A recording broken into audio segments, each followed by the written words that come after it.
I'd like to provide you now with some more direct strategies for coping. The first one is problem solving.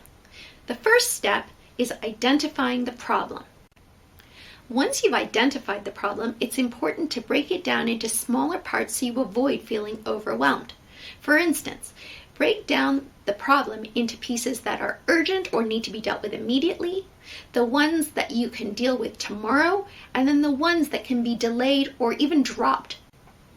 Identify whether the problem is within your control or out of it, so that you can then make a list of tasks that need to be accomplished. The next step is to develop an action plan. This will help you feel more in control of the situation. After that, brainstorm for possible solutions. Don't get hung up on the perfect solution. Just write down whatever comes to mind. After that, you can write down the pros and cons of each solution and narrow it down to the best option. Finally, put the solution into practice and see if it helped. If it didn't, you can always ask for help or feedback on how you managed it. Next, we're going to talk about another coping strategy. This one is called challenging your worries. As a first step, write down the situation causing the anxiety and any of the associated thoughts. This might include thoughts which start with the phrase, "What if?" or "I'm worried that." Let's use an example to help illustrate this problem-solving technique. Let's say that you're working as an essential worker in a large grocery store chain. So one of the worries that may come up is that you're going to get COVID. Other worries that you may have are, I'm going to infect my family, but I have elderly parents that live with me, so I could be responsible for sending them to hospital or even making them so ill that they could die. Now, it's important as the next step to identify whether the thoughts are realistic and based on facts or whether they're more based on your opinions or worry. Once you have a complete list of the thoughts, try and identify which of those is the most problematic. Identify if it's realistic and whether that thought is always true 100% of the time or just sometimes. You're going to need evidence about what in relation to that thought is true. For instance, has the situation ever happened before, and how did you cope with it at the time? So let's use that example. Some of the different thoughts that might be associated include, I'm going to catch COVID because I work in a grocery store. I will infect my family. I will be responsible if my parents get sick and die. Let's say hypothetically that the thought that is the most difficult for you is, I will be responsible if my parents get sick and die. Let's look at how realistic it is. Well, it is true that I'm working in a grocery store and that puts me at higher risk for COVID just because of all the people I come in contact with. And yes, it's true that my parents are more vulnerable because older people are more vulnerable to being sicker with COVID. But I have to acknowledge that it's also true my employer has implemented precautions to keep me safe at work. I have plexiglass shields, masks, I have to frequently use hand sanitizer, and I'm required to be socially distant. And I've always tried really hard to stick to those healthy habits at work. I make sure I wash thoroughly and change as soon as I get home. It's also true that I haven't gotten COVID yet, even though I've been working the whole pandemic. And finally, I have to acknowledge that not everyone who gets sick from COVID will die. Now, let's say that as you're writing down this scenario, you get overwhelmed. This might include getting physical symptoms like an increase in heart rate, shortness of breath, or getting sick to your stomach as you write down the thoughts. So if that happens to you while you're doing this, please bring yourself back to the present and ground yourself by taking some deep breaths or doing some calming exercises before proceeding.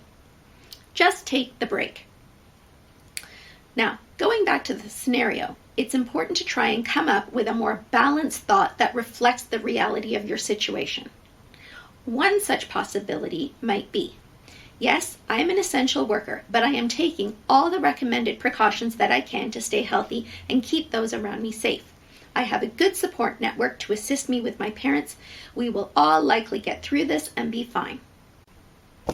There are some special populations that may be affected differently by stress and anxiety through the pandemic. These include children, youth and teenagers, and finally seniors. The impact of the pandemic on children cannot be overemphasized. In a very short time, their worlds have turned upside down. They've gone very quickly from in-person to virtual learning, and some have even continued virtual learning right through the fall. This reduction in social contact can have serious consequences. It's led to many children feeling disconnected and untethered. In discussing the pandemic with your children, it's important to consider their age and where they may be developmentally. For instance, when talking to a toddler, it's going to be very different than how you talk to your 8-year-old. When you're dealing with a younger child, they may express their concern and their worry in a very different way. For instance, they may be more likely to complain about unexplained physical symptoms such as tummy ache or tummy upset, being irritable and clingy, or even school refusal.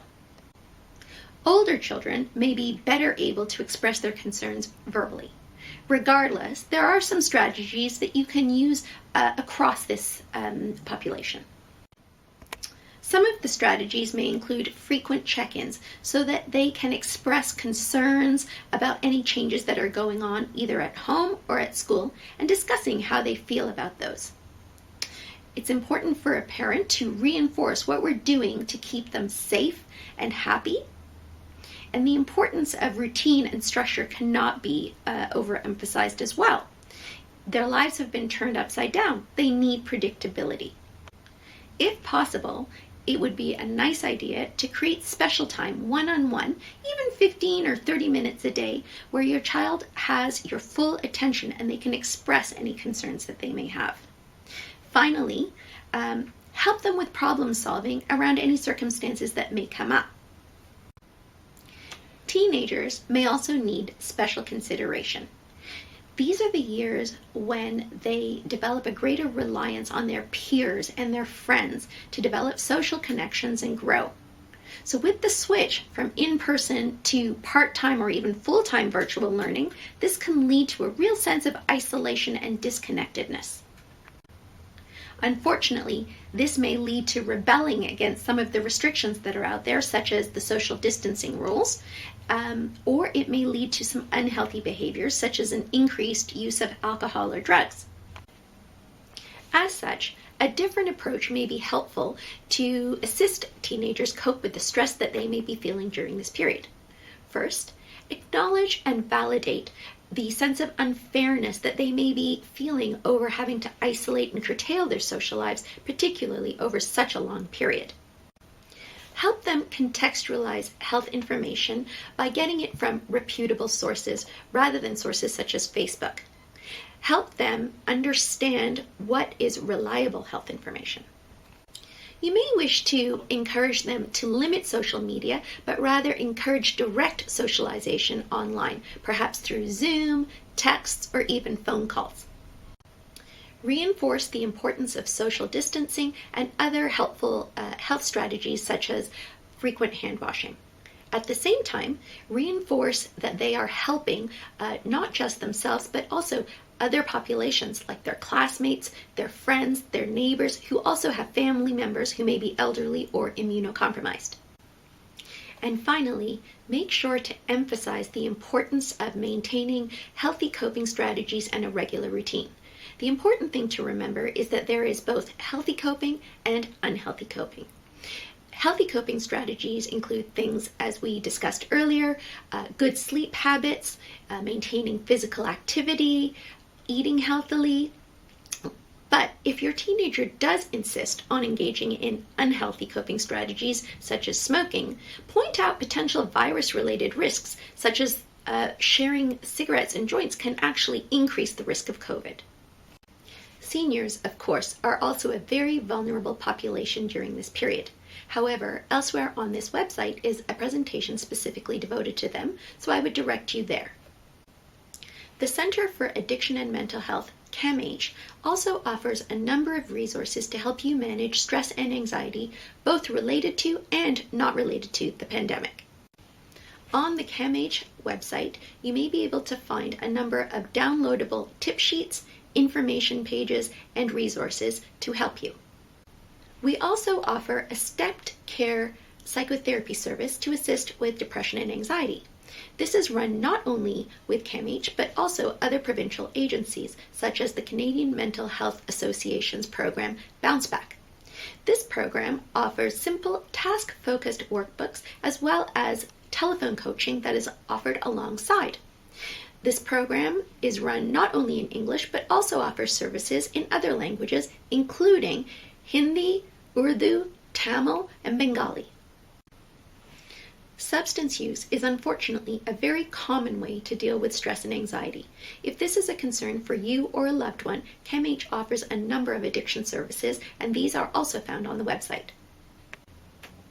When stress and anxiety become extreme, some individuals may experience suicidal thoughts. If you feel that you or a loved one is at immediate risk, please go to your local emergency room or call 911 to get help as soon as possible. Other resources that may be helpful and can also be found on the CAMH website include assistance on how to seek a psychiatric assessment, how to seek crisis counseling, and how to even seek psychotherapy. The websites provided as part of this presentation contain helpful links to provide additional details and information about how to access these resources.